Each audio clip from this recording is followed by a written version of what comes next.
Y bueno, voy a compartirles un tema que realmente ha impactado mi vida estos días y cuando las emociones son sacudidas. Este tema lo estuve escribiendo pensando especialmente en las mujeres, porque las mujeres somos personas muy emotivas, más emotivas que los hombres. Y cuántas veces las emociones sacudidas nos llevan a tomar acciones lamentables. Pero en esta tarde yo quiero compartirles esta primera reflexión, que hemos encontrado que mucha gente está peleando, otros están agrediendo, otros están culpando a los demás, otros están suicidando, otros están desesperándose, angustiándose, enfermándose. Pero veamos la otra cara de la moneda. Otros han usado la creatividad dada por Dios para surgir y para ser resilientes, o sea, ser capaces de volver a la normalidad a pesar de la crisis. Te hago una pregunta, amada mujer, amada pastora, amado pastor. ¿Sientes que tus emociones están sacudidas? Todos en algún momento de la vida, nuestras emociones trabajan y luchan y batallan dentro de nuestro ser. ¿Cómo te sientes en esta hora, en este momento? Y doy gracias a Dios por este encuentro con los pastores, con siervos de Dios. Pero sin conocer el corazón de ninguno, yo sé que puede existir alguno que está en este momento con emociones batallando dentro de su ser. Para que cada hijo de Dios y cada pastor, cada siervo del Señor, podamos reconocer que Él está en control de todo. Él está en control de todo. Y estudiando la palabra, encontré un salmo, en el Salmo 37, 5 al 7, donde quiero basar esta reflexión que les quiero compartir. Salmo 37, 5 al 7 dice: pon tu camino en las manos del Señor, confía en Él y Él se encargará de todo. Hará brillar tu justicia como la luz y tu derecho como el sol de mediodía. Guarda silencio ante el Señor y espera en Él. No te alteres por los que prosperan en su camino, ni por los que practican la maldad. Desecha la ira y el enojo, no te alteres, y escuche lo que dice, que eso empeora las cosas. En medio de estas emociones sacudidas, Dios nos pide 7 cosas. Hay 7 peticiones que las quiero compartir con ustedes y les pido que la apliquemos a nuestra vida en medio de crisis, en medio de nuestras emociones sacudidas. La primera petición que aparece en este salmo es encomienda. Encomienda, pon tu camino en las manos del Señor. Una encomienda, todos sabemos que es una petición que una persona le hace a otra para que haga determinada tarea o para que se encargue de algo o de alguien. Encomendar también significa delegar, suplicar, requerir, abandonarse, someterse, entregar. Y la primera cosa que el Señor, de amados pastores, amadas mujeres, es encomendar nuestro camino. ¿Y cuál es nuestro camino? ¿Qué es lo que le vamos a encomendar, a delegar, a suplicar, a requerir, a abandonar, a entregar en las manos de Dios?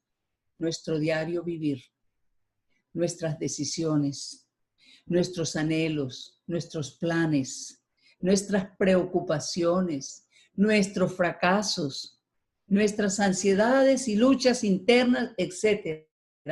El Señor dice, encomienda en las manos del Señor tu camino, tu vida entera, tu diario.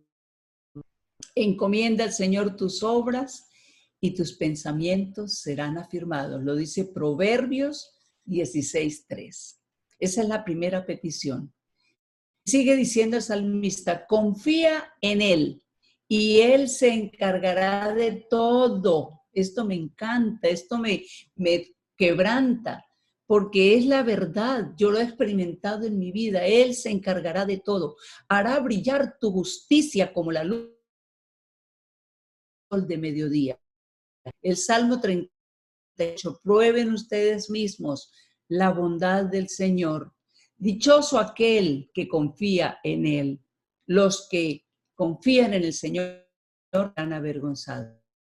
Decirles que lo he aprendido en mi vida y trato de ponerlo en práctica. Todo aquello que yo no puedo controlar, yo lo pongo en las manos de Dios. Yo controlo lo que yo pueda, me controlo a mí misma, mis emociones, mis acciones, mis palabras, mis decisiones, pero yo le encomiendo todo al Señor. Si ponemos toda nuestra confianza en Dios, la Biblia dice, tendremos paz y seguridad de que todo ayuda para bien a los que aman a Dios. Hay otro versículo que lo tengo escrito aquí, pero lo saqué de varias partes de la Biblia porque es como una confirmación que dice que el Señor todo lo hace con excelencia. El Señor todo lo hace con misericordia y todo lo hace con fidelidad. Entonces, si confiamos en Él, vamos a saber que Él todo lo va a hacer con excelencia, con misericordia y con fidelidad. La tercera petición que el Señor nos pide aquí es guarda silencio. El salmista decía, guarda silencio ante el Señor. En otras palabras, hermanos, pastores, mujeres, que a veces somos muy llevadas por las emociones y nuestra boca se abre mucho. Y se dice comúnmente que las mujeres hablamos mucho y es verdad. No es que lo dicen, es que es una realidad. Tenemos esa capacidad para hablar y hablar más. Pero aquí vamos a incluirnos todos. El Señor dice, guarda silencio ante el Señor. Dejemos la queja, dejemos la angustia, porque esto afecta no solo nuestro espíritu, sino nuestro cuerpo, nuestra alma, nuestra mente, el estarnos quejando. ¿Cuántas veces queremos hablar y no dejamos escuchar a Dios? Y encontré un pasaje donde el Señor le dice a Job 33:31, escúchame, Job.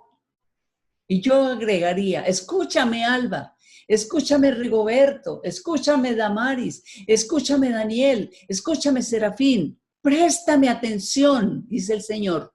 Guarda silencio que tengo que hablarte. A veces entramos a orar, pero a veces la oración es, Señor, cámbiame, Señor, sáname, Señor de esto, Señor lo otro. Y hablamos y oramos, pero no dejamos a Dios hablar. La oración es un camino de dos vías. Yo hablo y Él habla. Yo hablo y Él habla. Pero por eso el Señor dice, guarda silencio, déjame hablar porque te quiero hablar.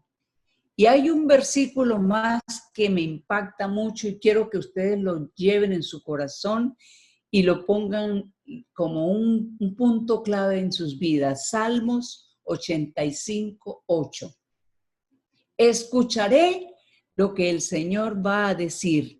Va a hablar de paz a su pueblo y a sus santos para que no caiga en la locura. Cuando no escuchamos a Dios, hacemos las cosas a nuestra manera.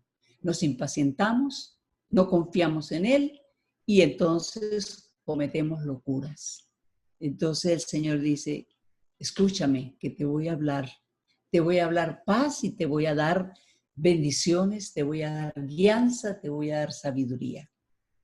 Hace unos días estaba yo justo cuando escribí esta reflexión, mis emociones estaban sacudidas por una situación que se presentó en mi vida. Y mis emociones estaban allí batallando. Y yo queriendo actuar, y voy a hacer, y voy a decir, Y el Señor que vive en nuestros corazones me hablaba, Alba, espera. Encomienda tu problema en mis manos, que yo me encargo de todo. Y yo sigo con mi lucha y mi pensamiento, y eso es lo que nos daña más. Mujeres, nosotras nos dejamos llevar muchas veces por nuestros pensamientos negativos y cometemos muchos errores. Pero en ese momento me fui a mi cuarto, a mi lugarcito de oración, y le dije, Señor, tengo rabia, tengo molestia, tengo enojo, por esto, tú sabes, pero ayúdame. ¿Cómo debo manejar esto? Te encomiendo esto, confío en ti y esperaré en ti. Y me fui tranquila. Me fui a dormir y no hice nada. Mis emociones se calmaron. Al otro día, dice, el Señor se encargará de todo. ¿Qué hizo el Señor? Usó a una persona para que me llamara por teléfono y me dijera, perdóname, yo hice esto y lo otro. Y todo se arregló de una manera hermosa porque el Señor todo lo hace con excelencia, con misericordia y con fidelidad. La cuarta cosa que el Señor nos pide como pastores, como mujeres de Dios, es esperar. Cuando vivíamos en Venezuela, en Barquisimeto, éramos pastores allí en la iglesia cuadrangular de Barquisimeto. Todos los miércoles, era a las 5 de la mañana, era un tiempo de ir a hablar con Dios, de orar. Y había un salmo, un canto, que está basado en el Salmo 5:3, que dice, oh Señor, por la mañana escucharás mi voz. Por la mañana me presentaré delante de ti y esperaré. Qué hermoso, esperaré. Y yo sé que esperar no es fácil, pero déjenme mencionarles algunos personajes que ustedes los conocen para refrescarles la mente acerca de quiénes tuvieron que esperar. Por ejemplo, Abraham. Abraham tuvo que esperar por su hijo Isaac. Esperar pacientemente, aunque era ya un viejo y su esposa vieja, pero esperó pacientemente por su hijo Isaac y llegó. Isaac, ya cuando fue un hombre ya listo para formar su hogar, tuvo que esperar que Dios le proveyera a su esposa a través del trato que hizo su padre con su siervo y que él no tuviera que apresurarse para buscar por su propia cuenta. Jacob tuvo que esperar mucho tiempo para poder tener a su amada Raquel. Esperó y al fin la tuvo.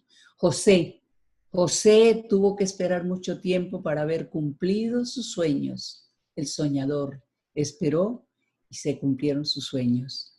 El pueblo de Israel tuvo que esperar bastante tiempo para tomar posesión de la tierra prometida.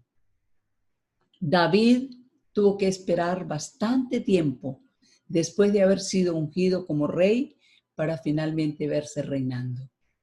Pero al Señor Jesús le tocó esperar 30 años para que se cumpliera el propósito de Dios en él y se desarrollara su ministerio.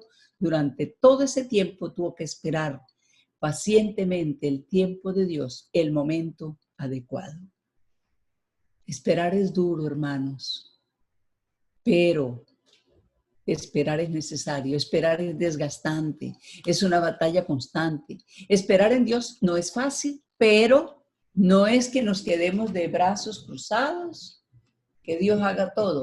Esperar es confiar en Dios, pero resistir al diablo y tomar dominio, buscar constantemente a Dios para no tomar las cosas bajo nuestra propia rienda. Esperar en el Señor. Y a su tiempo, escúcheme bien esto que me encanta, a su tiempo Él nos dirá qué hacer, qué decir y a dónde ir. Eso es hermoso, esperar en el Señor.